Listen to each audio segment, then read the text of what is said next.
Look Right. at those look at that backdrop. Do you see that? Do you see that? Look at those happy little trees. Let's paint us some out. Who the fuck was doing this? This is horrible. You know what? This is Eric Bischoff bullshit. You know, he lives out in the goddamn desert and he's a fake ass wannabe cowboy.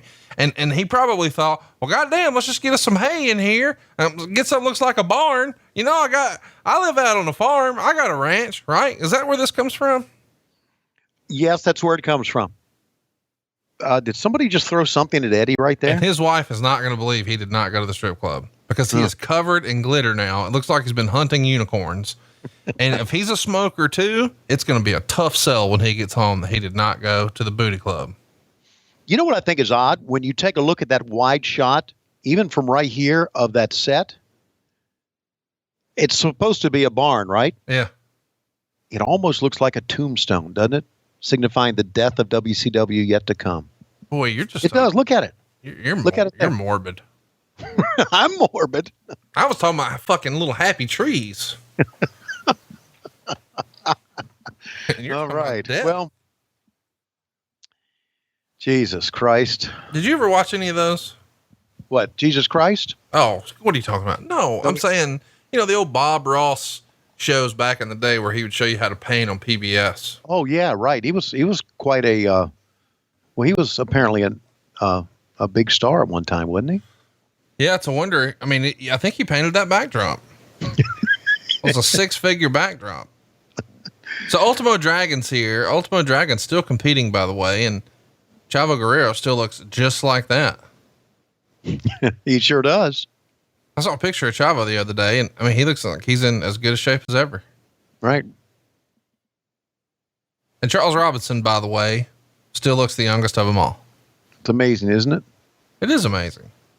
It really is. It's just absolutely amazing.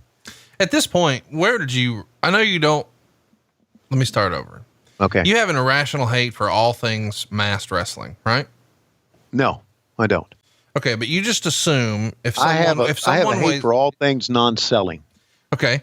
So if someone weighs less than 250 pounds and wears a mask, are they still a professional wrestler in your opinion? Yeah. I don't think you can put a weight limit on I mean, Marco Stunt is still a professional wrestler, right? Well, how much does he weigh? 70. At the most. Seriously, I'm going to tell you what, when I was in 5th grade, I weighed more than Marco Stunt does today. Probably so. Yeah. I mean, I was a lineman and, I know that I think the deal was you had to be like 110 pounds or 130, whatever the number was. It's more than whatever the fuck Marco Stunt is now. Like, where was Marco Stunt when Kevin Nash needed somebody else to lawn dart? Yeah. Did you say you were a lineman? Yeah. Not like a power lineman. Yeah, I played football. So let's talk about Ultimo Dragon though. Let's get back to that. All right. Ultimo Dragon. Where did you rank him as far as best wrestlers in the world here in 1998?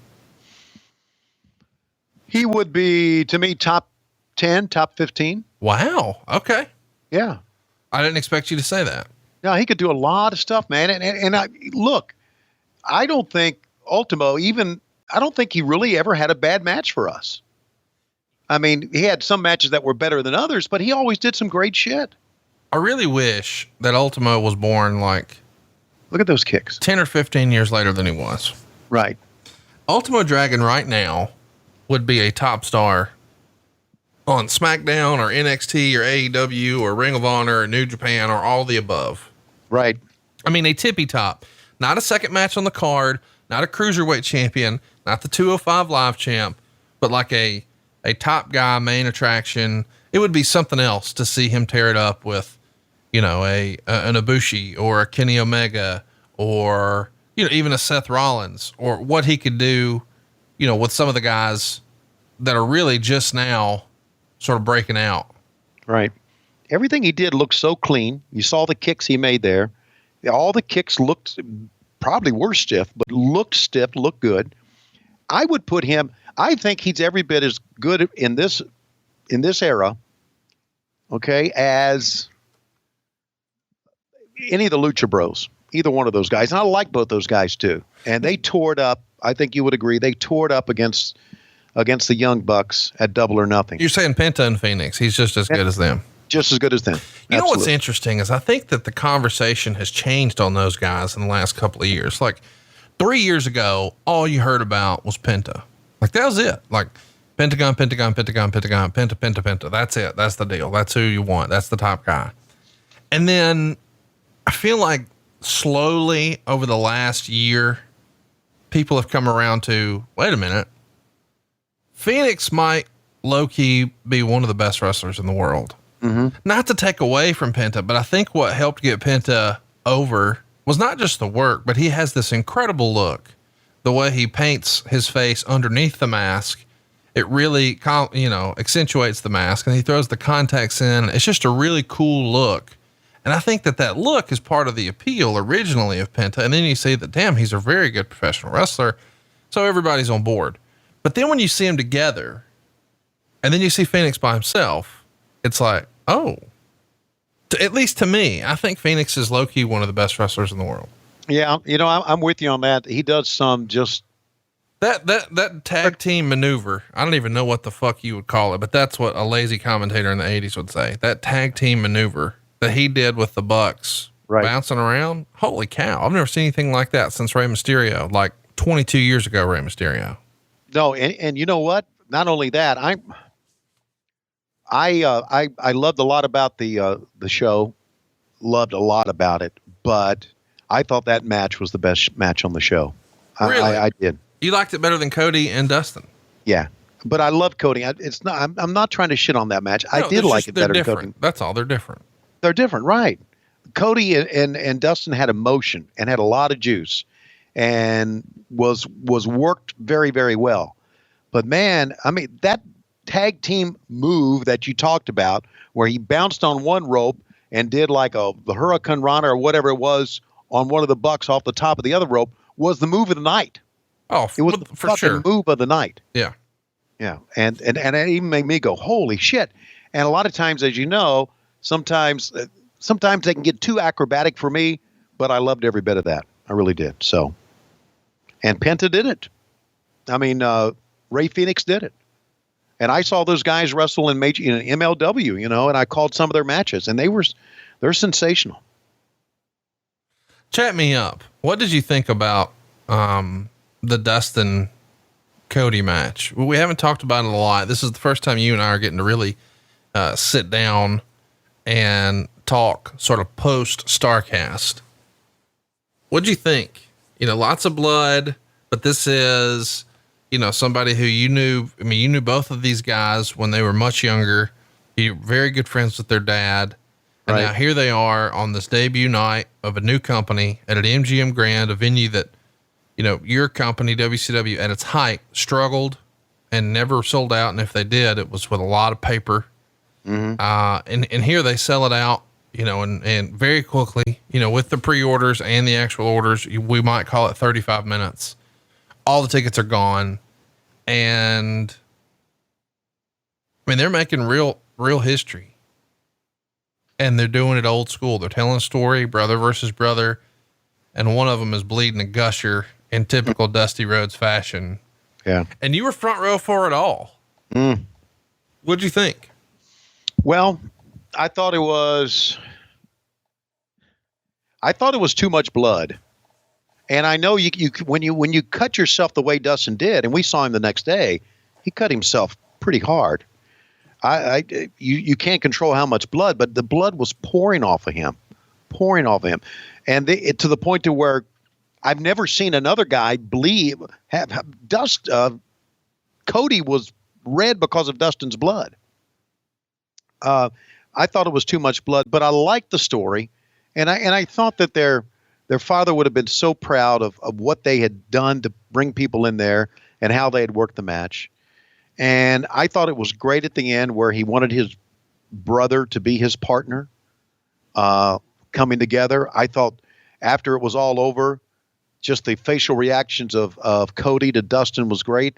It had a lot of emotion to it. And they worked the match. They worked a solid, snug match. It was a great match. It was a really great match. To be honest with you, and I don't want to shit on anybody. I thought after them and the Bucks that there wasn't much left for Jericho and Omega to do. Does that make any sense to you? Yeah. Yeah, I just thought that Jericho and Omega, and I get it because they had such a great match in Japan and they had such a great angle. But what does people remember about the Jericho Omega match? They remember Moxley coming in. Yeah. That's all they remember. To me, it was like, here, well, gosh, we've seen Dustin and we've seen Cody and we've seen the blood and we've seen the emotion and we saw the great acrobatics and the great high spots from Cody, from the Bucks and the Lucha Bros. And now here comes Jericho. I just thought it was. I think realistically, though, what else is there to do? Yeah, they did all they can do, but it was just. I thought the match was not well placed. It shouldn't have been the final match of the night. But if Moxley's going to interfere, yeah, it's got to be on last. It does. Yeah, Moxley's one of the biggest stars in the world. Okay. So is Chris Jericho. So are Kenny Omega. They have to be your main event, and Moxley would have to be involved in that one. Because here's the other thing too, in my opinion, if you did all your flippity do, oh my God, incredible athleticism from the Bucks and Penta Phoenix, and you got all the storytelling and blood and, whatever backstory with the Rhodes, what's left for them to do? Like they can't get bloodier than Dustin. They can't do more crazy acrobatics than the Bucks and Penta Phoenix. So literally the only other thing to do is have a great match, but then end it with an exclamation point. And that's got to be with a surprise. I mean, I think that's what fans appreciate more than almost anything in wrestling right now is a surprise. Yeah. And Moxley wasn't that big of a surprise. Right. Because I think a lot of people were like, oh, when he put that video out, there's a clue. What does it mean? All this type of stuff. Sure. But those people are going to guess stuff anyway. And then say, oh, I knew it. I told you so. But they did a really good job keeping that one quiet. It was a hell of a way to end the show. I mean, the fans erupted the way you hope they would on a surprise, Right. They weren't. Sometimes when there's a surprise, the crowd starts chanting the guy's name. Right. Like they know, oh, this is the Sting spot or whatever. And they know, oh, he's coming. And so they just start chanting his name all night. Well, that didn't happen here. So they were surprised, and that's hard to do now. So I think, it isn't the unenviable position to go on last after you've had all these incredible matches. The only way to do it is to do it with a bit of an exclamation point, a surprise. And Moxley was it. By the way, we're talking over a tremendous match. This got 4 stars in the Observer. Ultimate Dragon and Chavo Jr. They're going to go 11 minutes and 49 seconds. The story here is they have started to groom Chavo as like the protege of Eddie Guerrero, and Eddie Guerrero is trying to get Chavo to be a heel, and he wants him to lie, cheat, steal, whatever it takes to get the win. And Chavo doesn't want to cheat. So when he low blows Ultimo Dragon, Chavo gives him time to recover, and that infuriates Eddie. And so now Chavo's throwing him around a little bit, but he still doesn't want to have to cheat to win. It's an interesting little story. Yeah, I thought the story was pretty good, but I always thought that, I don't know if Eddie was hurt here or not, but I always thought he should be in our pay-per-views. Working. Eddie wasn't able to, I forget what Eddie's thing is, but Eddie had something going on. Yeah. Maybe it was a knee or something like that, but yeah, that's the only way you wouldn't work Eddie Guerrero. I thought Eddie was he was a better heel than a babyface. Really? Yeah. And I'll tell you why, because he had good reactions. See, he's doing a great job just being a heel here. I liked it. Well, I liked anything Eddie did. Jesus. Eddie's one of the best. Yeah. One of the best ever. Yeah, I would agree. It's funny because, some people in the WWE would say, oh, he's our Mexican Shawn Michaels. And eventually Bruce was like, no, he's just our Shawn Michaels. Like you don't have to, because there was talk for a long time, oh, well, SmackDown on UPN on that time slot, they're really looking for the Hispanic audience. So that's the reason they push Eddie Guerrero and they push Rey Mysterio. They want the Mexican fans to tune in, blah, blah, blah. But Eddie connected on a way where he didn't have to be from your hometown for you to be a fan of his. You didn't have to be, Hispanic in order for you to be a fan of his. Right. Just like I don't have to be, a black dude to be a Booker T fan, or I don't have to be a white dude to be a Shawn Michaels fan or whatever. I think if you just love pro wrestling, you were just an Eddie Guerrero fan. Yeah. And there you go. There's your winner. Yeah. What'd you think about the finish? The Dragon Sleeper. That's something you and I have never really talked about as a finishing maneuver. What'd you think of that? I like the Dragon Sleeper. It was a twist on the sleeper hold.